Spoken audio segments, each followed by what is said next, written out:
Good evening, I'm Carrie Pfeffer. And I'm Diana Sullivan. Thanks for joining us. Tonight, gone in a blink. It's a crime that hits you right at home.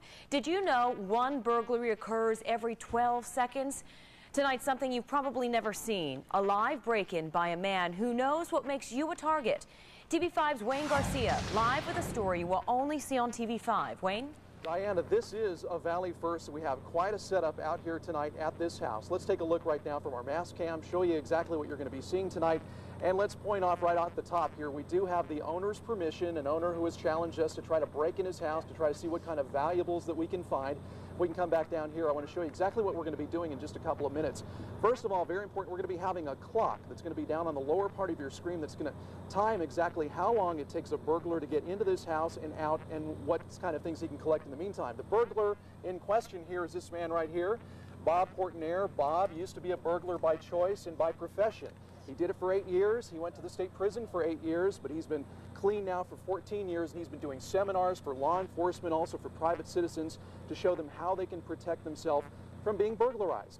It's a first of its kind event here on TV5. We're excited about it. It's going to be interesting. You're going to learn something, and that's all coming your way in just a few minutes from now. Right now, the fight is on. A fire, and a big one, is burning in California. High temperatures and some wind have done anything but help crews there. The fire is about 40 miles southeast of Los Angeles in Rancho Santa Margarita. Let's take you above the scene. Aaron Fitzgerald joins us live. And Aaron, what's the very latest? Well, what we're looking at now is a burnout operation that's on the western flank of the overall fire area. We had about 600 acres was the last size up from the Orange County Fire Authority. It looks like it's going to be even more than that before the night's through. We have some tape of what this looked like earlier. It started about 2:45 and quickly moved towards some very expensive homes in the Wagon Wheel area, and an area called Coda de Casa, which is a development of fairly new houses, and that was probably what saved them. The fact that these homes were new and built with non-combustible materials, that and very good brush clearance and good planning on the part of the Orange County Fire Department probably saved many of these homes. Many acres burned, over 600 acres moved right through these homes, the fire did, and not a single one was lost. Only an outdoor gazebo was the only structure that suffered any damage, and there were no injuries. So good planning is probably what saved a major disaster here, and we do have a backfiring or burnout operation still underway, trying to do everything they can to get the last of the unburned fuels out before morning. Reporting live from over Coda de Casa, I'm Aaron Fitzgerald. Back to you. And Aaron, usually the strategy is to hope that the winds die down at night and then firefighters can make some progress. Does it look like that's going to be the case tonight?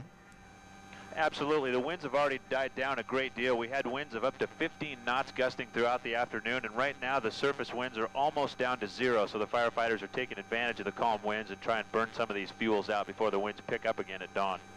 Great. Thanks very much. Aaron Fitzgerald reporting live over the fire in Santa Margarita. Tonight, southeast of Tucson, a wildfire is burning there. The smoke and flames can be found near Sonoyta. So far, the fire has charred 400 acres of the Coronado National Forest.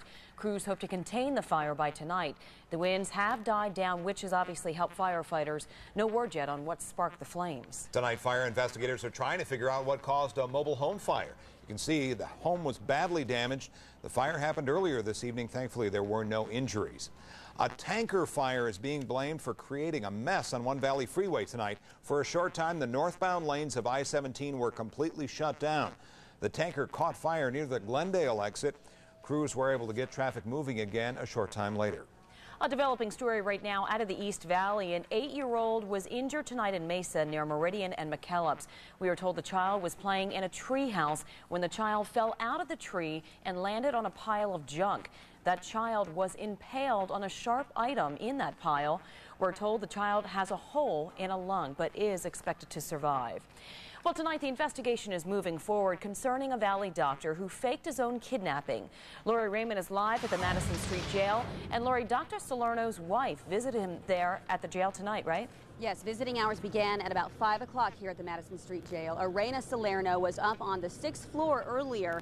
That's where the pediatrician is on suicide watch in an isolation cell in the psychiatric ward.